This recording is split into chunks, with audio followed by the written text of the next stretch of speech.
Friday evening service calls. Since 3:30 p.m. had 6 calls come in for service. I'm at number 1 here. Got a couple of chillers to work on. Stay tuned. So doing this service call on this Cgam. This one turned out to be nothing, and it was running okay. It was just a misunderstanding, so I didn't have to touch this RTAA, which is cool because it's Friday and I have a lot of calls to go to. Oh, but Mr. Cgam. It's a very common problem with trains, and especially this model, that the suction temp sensors go bad, and yeah, it's bad.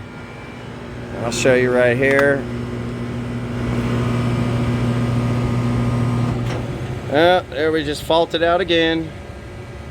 But it was showing 64 degrees on my suction line temp, and it is actually 75 degrees. Something else that I happen to notice too is when the saturated refrigerant temp, which is probably very hard for you to read, right there was reading, the suction line temp was getting closer and closer and closer, which, as most of you know, is what superheat is. And I happen to notice that these EXVs right here were not closing, at least according to the CH530, which is the display. They were not closing. Like right now, it shows 0. But as all that was happening, I was sitting at 44%. And it never started backing down like it should have. Same thing kind of happened with this circuit too. It has a bad suction temp sensor. And the EXV was throttling a little bit more, but until I replace those suction temp sensors, I don't want to start condemning very expensive parts. Now, it may very well be an issue, but I need to replace those sensors first, and then we will move down that road.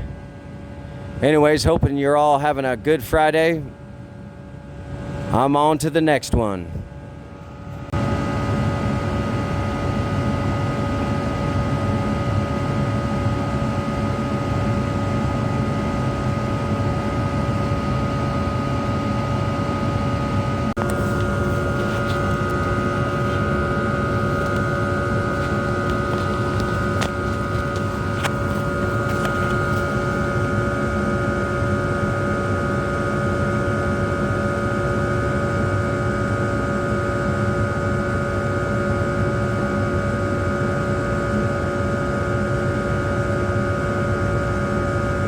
So I wish I would have recorded it.